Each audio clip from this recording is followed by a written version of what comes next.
I'm going to give everybody a moment to Okay, give it a moment to come together here. late there. Good morning, everyone. We will get started in just a second. Just going to let the system get everyone on board here.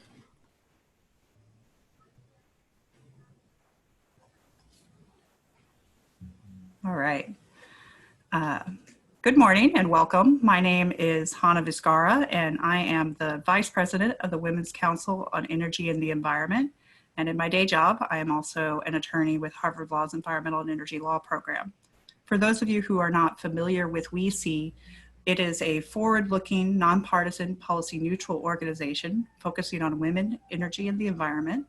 If you're not yet a member, we would love to have you, and you can find more information on our website at WCEE.org.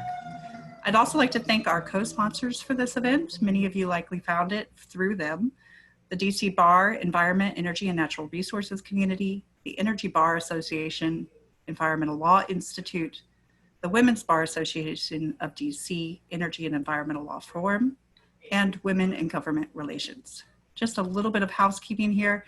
This event is being recorded, and we will have hopefully have a little bit of time for Q&A from the audience at the end. So if you'd like to submit questions over the course of the event, please do so through the Q&A chat, and I will get to them time permitting. Today we're speaking with Ben Wilson, chairman of the environmental law firm Beveridge Diamond. Full disclosure, I used to work there. Ben is a recognized leader in environmental law as well as in the broader legal community. He's known for both his expertise in his field as well as his leadership, including his willingness to mentor young attorneys. Ben graduated from Harvard Law School and Dartmouth College and started his legal career in private practice at a law firm in Atlanta before joining the Civil Division of the Department of Justice. And he returned to law firm life in 1983 and joined B&D in 1986, eventually leading the firm. He's also very active on many corporate and nonprofit boards, and as we will see, contributes in many ways to the ethical practice of law more generally. Ben, thank you for joining us. Thank you.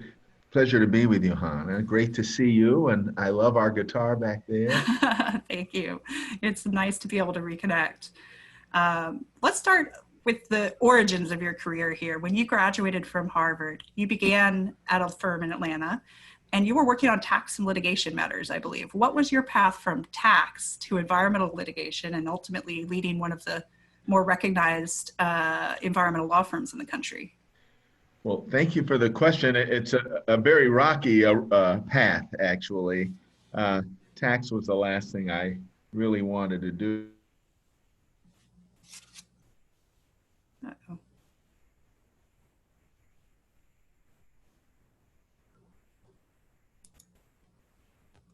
Ben, I think you've...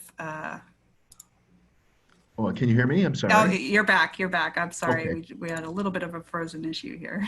No, Go I ahead. You were apologize. saying about starting in Well, I was tax. saying that tax was not really where I started. I started in litigation. I was reassigned to tax, no doubt because of all the red ink on one of the early briefs that I drafted. But when I went to tax, I thought I'd teach myself the subject by writing about it. So I published 6 articles related to tax issues, and that's how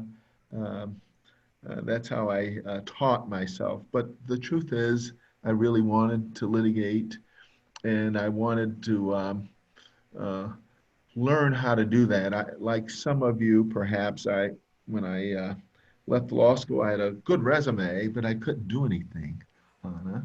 And so I decided I'd try the Department of Justice. I felt they'd throw me in the deep end of the pool, and I'd have to swim or sink. And and I learned how to draft dispositive motions, and I argued in federal courts all across the country representing the United States.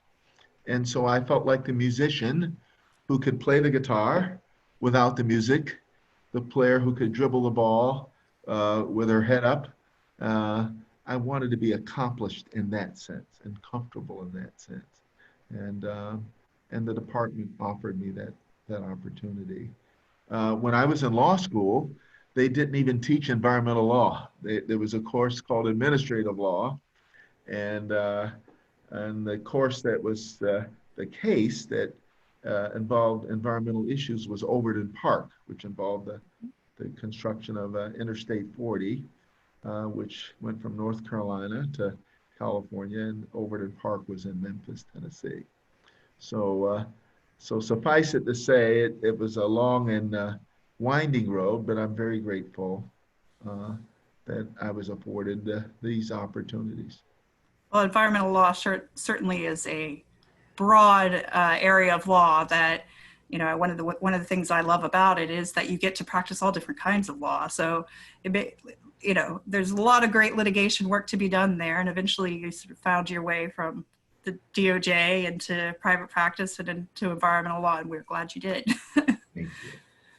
So, your firm has been involved in many cutting edge issues, environmental matters, and one of the interesting niches that you've developed, it seems that you've over the years continued to evolve your practice to try new things, is that role of court-appointed monitor for major environmental enforcement cases.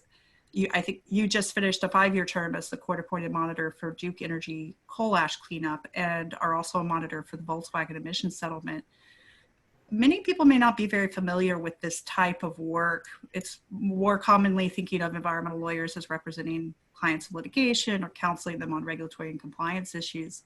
Tell us a little bit more about the monitor role in these matters and what's interesting and distinct about taking on that role versus just representing in a company in litigation or an enforcement matter. Well, thank you. That's a great question. Let me start by saying I think environmental law is different than other practices. Oftentimes in litigation, uh, client A is trying to beat the brains out of client B. But here with environmental law, it's a legacy practice. If we chop down this tree, it's not coming back in that same way for several hundred years. If we uh, uh, destroy this building that has a historic presence, we lose that opportunity forever. And of course, if we contaminate our water, um, we cannot live. And so there is a higher purpose, if you will, in my view, to litigation in the environmental context. Um, but let me get back to your question, and I'm trying to remember it. Forgive me. Uh, The help me, please. Oh, court-appointed yes, the monitor monitorship. roles. So Yes. I'm sorry. So there, the idea is uh, oftentimes the federal government has reached a settlement, a resolution in a matter, but the work that needs to be done remains to be done. And the court, in the case of a court-appointed monitor or the United States in and of itself, wants to be certain that that work is completed. So in the case of Duke Energy, there was a terrible coal ash spill in the Eden River, E-D-E-N, like the Garden of Eden, that separates North Carolina from Virginia. And there were 4 um, sites where the cleanup of coal ash had to be undertaken. These were huge engineering challenges. The excavation sites would rival that of the construction of a large uh, office building or stadium. Uh, uh, and they presented unique and special challenges. And in addition, the company had an obligation to clean up coal ash at other sites beyond these 4. Um, and so what you have is a situation where you're addressing cultural issues within a company. How do you change for the better a company's approach to the protection of the environment? Uh, in Volkswagen, which is an ongoing matter, and there I'm the deputy monitor for environment and emissions. Again, the company was charged with submitting information with regard to emissions that was false. And again, the great challenge is how do you change culture? How do you get bring accountability and transparency to a corporate operation um, so that these issues don't happen in the future? How do we develop processes to prevent and detect these types of violations. And it's an So, interesting place to be because as a private sector attorney, a law firm attorney, often you're that trusted advisor representing the company itself. And in this role, you're not. You're representing, you're sort of there on behalf of the court or the government, but you're charged with, as you said, kind of changing the culture, which is, I think, quite a distinct challenge to do so without that prior kind of trusted advisor relationship and manage that work. well, it really is quite different, and yet the experience I've had um, representing clients over the years, I think has prepared me and our team well for helping out in these types of cases. Um, Again, the goal is to find a solution, not only to the immediate problem, but to anticipate those problems in the future so they don't reoccur. And so I found the work to be very rewarding. And, um, and, and the other thing that's fascinating, Hana, is that um, the people I work with recognize that there must be a change. And I think they want some direction, some guidance in figuring out how to change. Right. And um, it's not simply a check the box exercise. Right. And very rewarding, very demanding work. And speaking of change, there's been quite a bit of change in the environmental regulatory space in the last few years.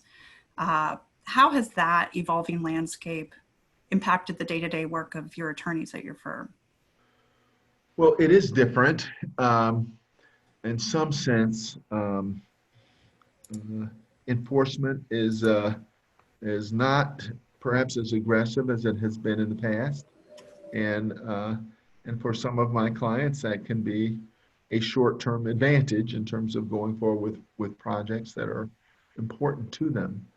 On the other hand, as you know, administrations change, but the rank and file of those agencies that are responsible for the protection of our environment don't change.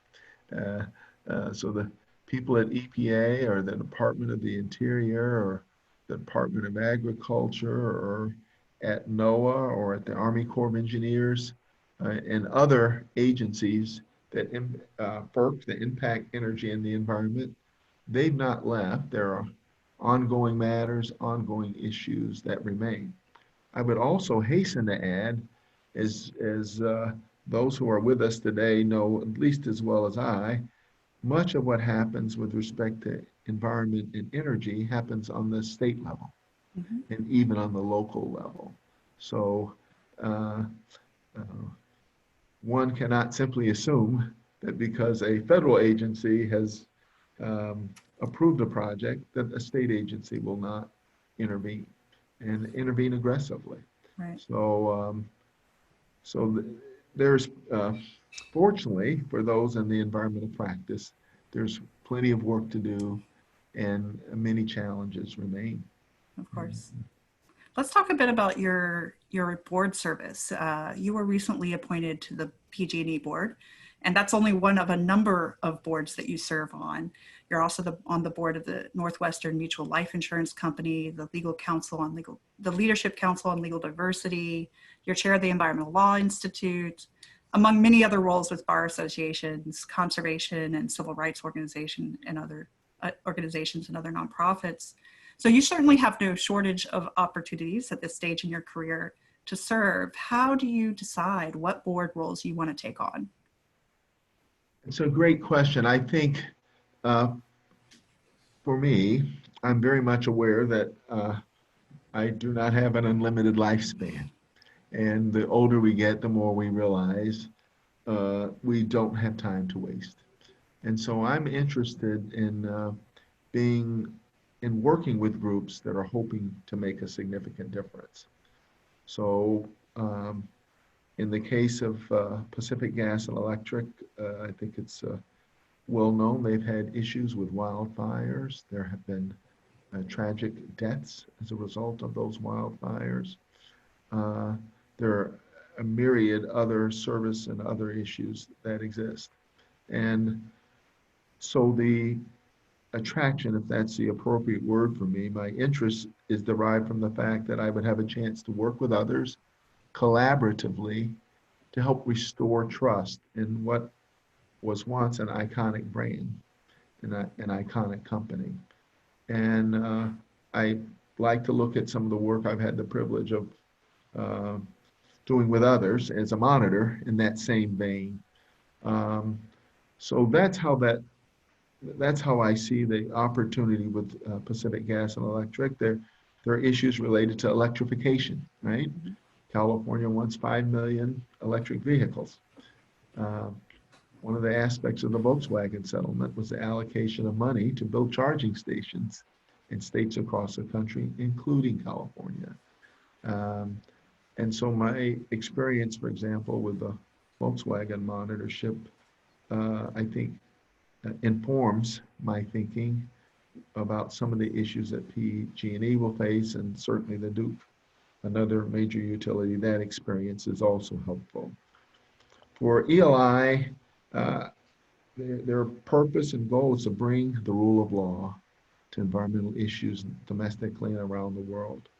So I embrace the international impact of that, and I know many of the uh, WCEE members feel the same. And again, another distinction about energy and the environment, they are international issues, transboundary. And so that's compelling for me. And, uh, and diversity is a major, and inclusion a major issue for me. And that's why I've been involved with the Leadership Council on Legal Diversity, the Minority Corporate Counsel Association, the National Bar Association, so many groups to try to push diversity and inclusion within the legal profession, and all extremely important to me. Absolutely. And in addition to your leadership in environmental law more generally, you're also known as a leader on environmental justice in the environmental justice space. And I think attorneys interested, coming out of law school, interested in working on environmental justice, maybe often consider working in the few roles in the government, in agencies that might be designed specifically to address and consider impacts on EJ communities, or at the community level where they can help communities engage with permitting enforcement agencies over facility siting, pollution, things along those lines. But you've been in the private sector most of your career. How do private sector and law firm lawyers engage on environmental justice issues and contribute to lessening the disproportionate impacts on EJ communities? Well, we have an enormous impact. So I can give you several examples in my life. Uh, so for many years, I've represented New Orleans on its water and sewer and related issues. And there, years ago, we had and we were negotiating a consent decree.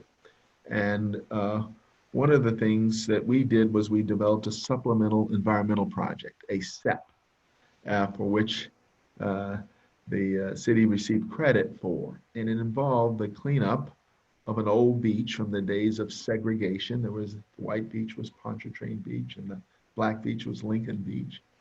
And we ended up cleaning up a field that of many acres of white goods abandoned, cleaning up a beach, restoring wetlands, grasses, preserving historic trees and vegetation.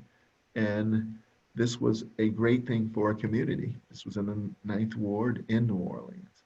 And so that's terrific. In other instances, I have represented companies that uh, impact fence line communities. And, uh, and for our corporate clients, addressing environmental justice issues is yet another opportunity to interact with the communities they serve, and communities that they will interact with next week, next year, 10 years from now. And so we see it as an opportunity to be a good neighbor, an opportunity to enhance and improve the situation within a community. And more often than not, uh, the thousands of employees who oftentimes work for my clients are from these very communities. And so again, there's a chance to bring um, environmental justice and to make a situation more just. That's such a phrase, or fairer. And um, and I think you could say more just, like they say more perfect union. So I think that's the goal. And it's very gratifying work, meeting people within those communities and helping find common ground.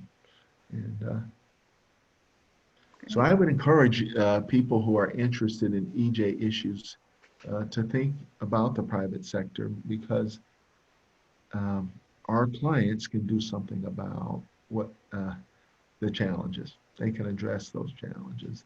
Right. You're able to sort of interject that conversation and make sure it's part of the decision-making process. Yes, Yeah. absolutely correct. No, and I've heard you kind of shifting a bit to the workplace environment. I've heard you speak about bringing your whole self to work and the importance of firms and other workplaces creating environments where that's the norm. And my experience at B&D was that you led by example. And something as small as hearing you sing coming down the hall when my office was next to yours, made the firm a more welcoming place. What recommendations do you have for managers who want to ensure that their workplaces don't unintentionally make employees feel like they have to hide a part of who they are while at work? Well, hopefully they won't subject their employees to their singing as I subject you. But what I will say is we want people to be their authentic selves. You know, sometimes in the work world, uh, you will see uh, the straightest acting gay person, the whitest acting black person, uh, straining to um, force themselves as a square peg into the round hole. That's not being authentic. And so it's important that people can talk about all of their interests and that they are embraced for who they are. And this is what we want to encourage. The whole point here in diversity is we believe that diverse teams come up with better solutions because we're not all thinking alike. And the diverse teams will ask questions that a less diverse team will not. And because of these varying life experiences. And so, uh, and then think about this, 50 years ago, and it wasn't quite 50, just over 40, I started the practice of law. There weren't women partners in law firms. And yet law firms would have held themselves out as producing the finest legal work there is. How is that possible when half of the human beings in the world don't even have a chance to participate? Women. That's just not possible. And obviously that is equally true as it relates to diverse people, black, brown people who may not be included in the group. So uh, fortunately, the world is changing. COVID teaches us about the international impact of challenges. Environmental law teaches us about the transboundary impact of these issues. And so I think we are coming to understand that what happens in another state, what happens in another country, what happens in another community impacts us just as we impact them. And I'm hoping and expecting that we will act responsibly to care not just for ourselves, but for others. Right. And And with you mentioned COVID.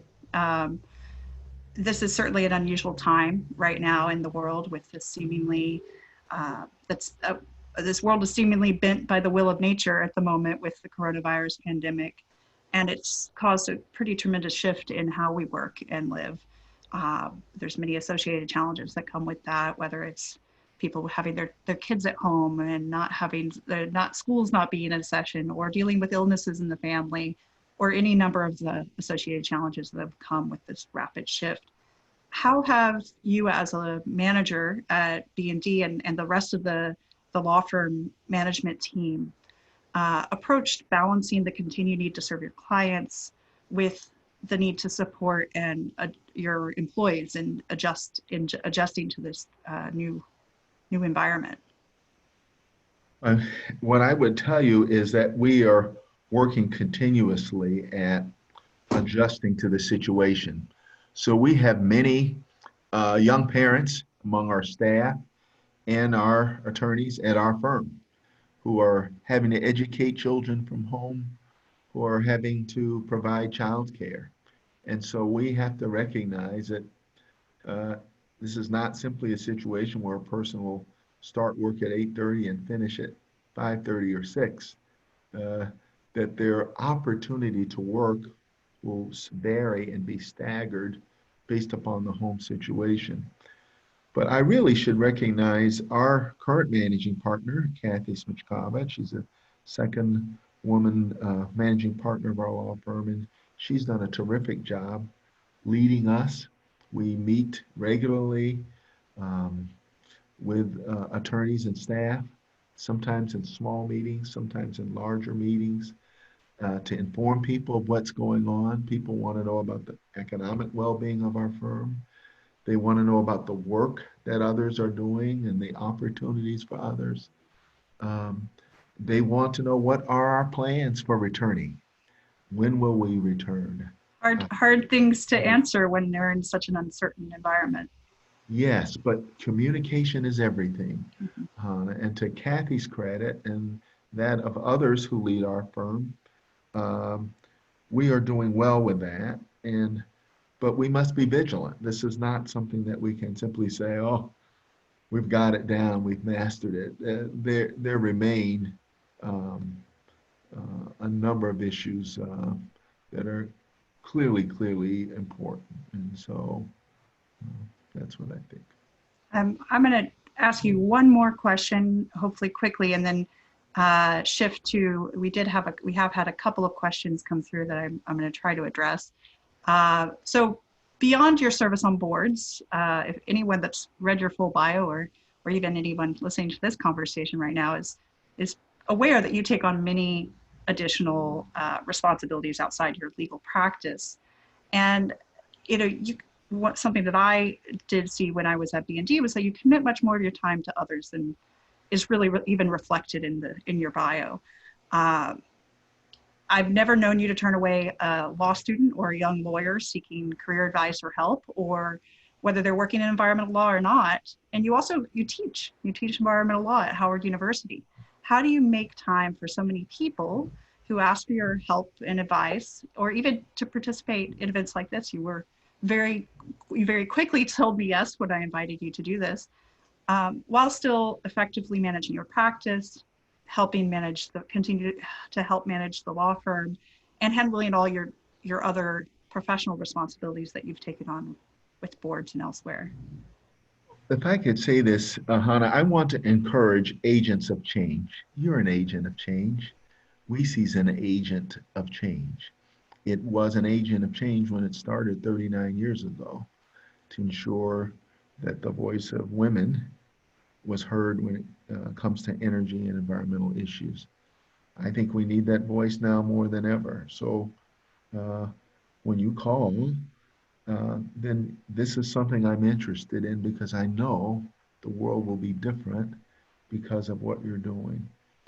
I respond to people who are looking for a job, and I probably get 3 or 4 or 5 calls like that every week because I've been without a job and I know what that feels like, what that uncertainty and what that doubt feels like. And um, and so I always promised myself that if I were ever successful enough that I could be helpful to someone else, I would not say no. And and what I will tell you, one of the most gratifying things in the world is when you see someone else later and they are excelling and they are helping others. And so, so I must tell you, and it took me a while to learn, but I found that in giving, you do receive, and and there is a gratification that cannot be measured that goes beyond money. There's a book, it's a little dated now, but it was written by a lawyer whose name is Daniel Pink. It's called Drive. And he asks the question, what is it that motivates people? And and he says some people are motivated by money, but he says that after a certain point, that's not really it. He says that people want to do things that are meaningful, that make a difference in their community. And the employers that succeed, the organizations that excel are those that give purpose and meaning to the work that they do beyond the revenue. And so in some sense, some of what I do is selfish. It gives me purpose. Purpose is it's a good guiding force for sure. I have two questions that have come in. I'm going to quickly ask them and then let you answer. I know we're coming to the end of our time here. Sure. One is about just the management of law, the law practice and the change in firms.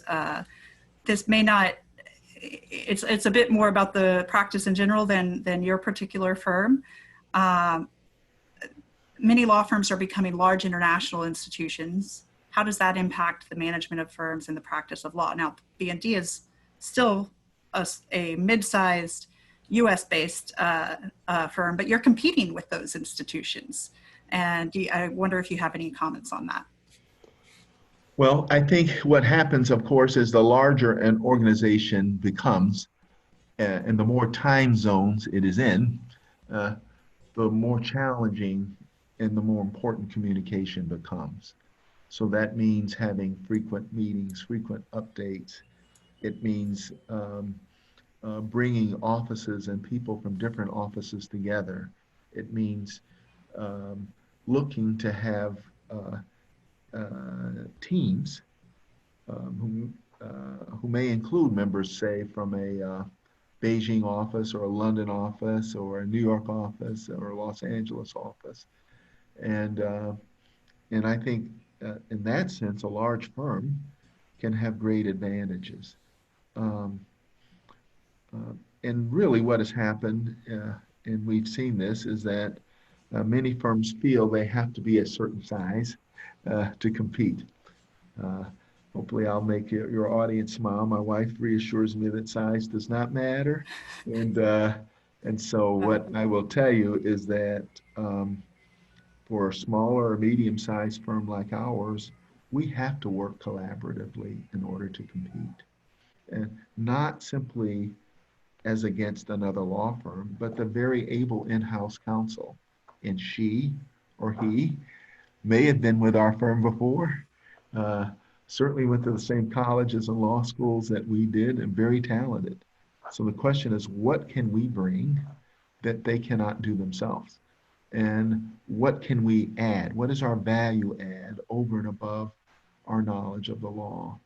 And so I think um, the successful law firms will have a service mantra that goes above and beyond, a service mantra that doesn't depend on their being compensated every time they do something, uh, but a firm that becomes part and parcel, part of the very core and being of the client.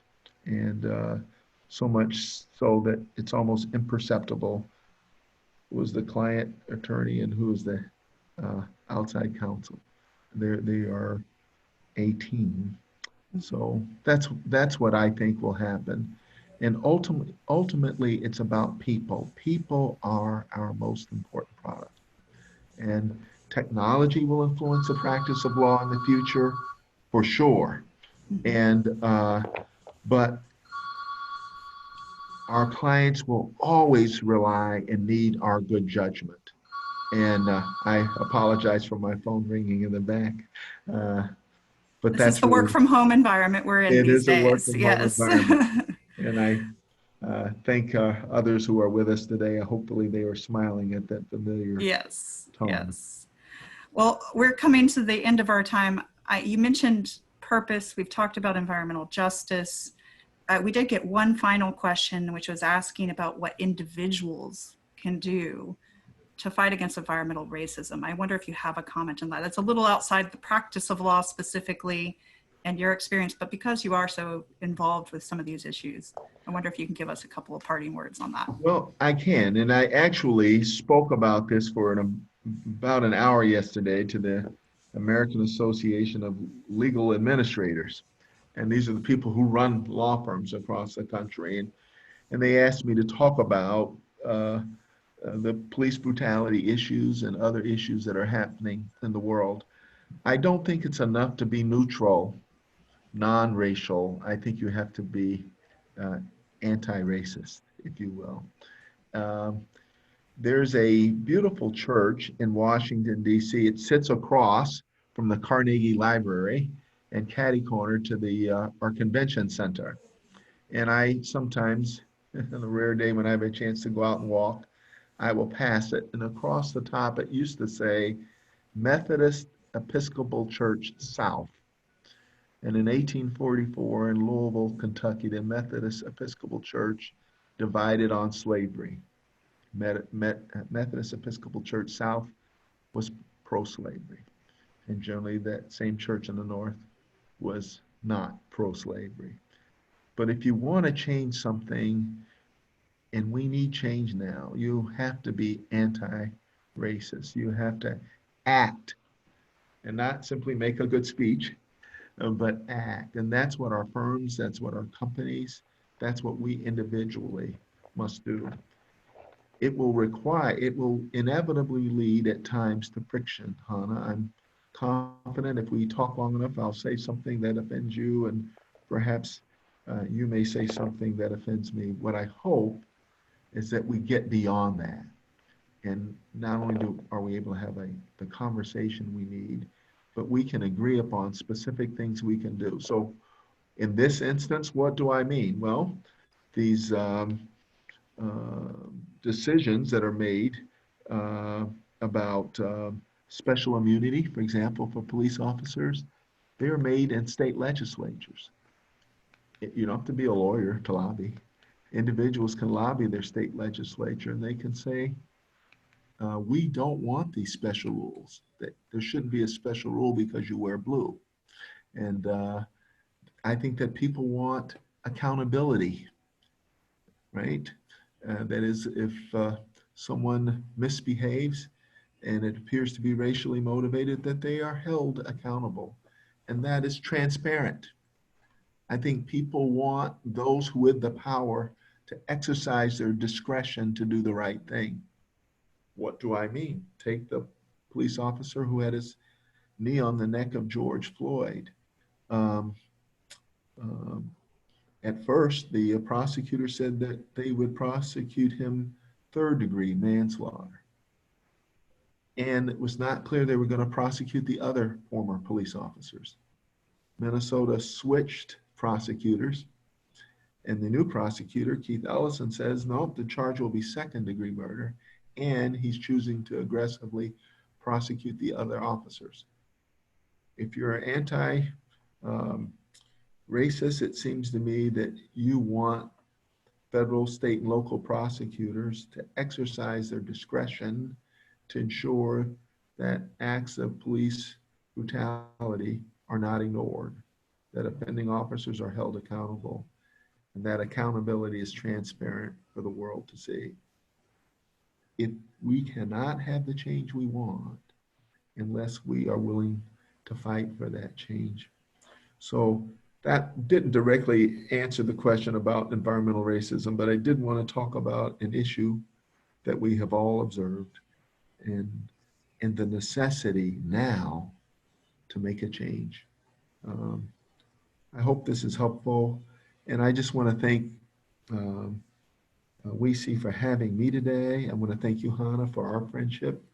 Well, I wanted to definitely thank you for coming on and being willing to speak to us. I know you your time is limited, and we really do appreciate your making time to talk about your work, your history, and how you developed in this space, but also your willingness to sort of be out there and sharing this kind of discussion and having these hard conversations in public with us. And that's it's hard. That's a hard thing to do. And I appreciate your leadership in this area.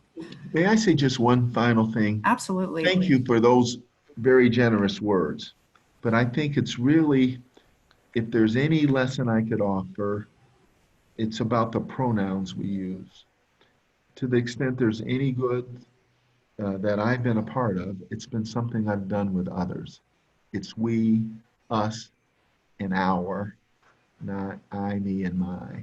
And I think the more we can change the pronouns we use, and the more we are working together, working collaboratively, aggressively to change things, uh, the better off we are. Thank you so much. Thank you. And we appreciate your joining us, and the more conversations we have like this, hopefully that will help contribute to that.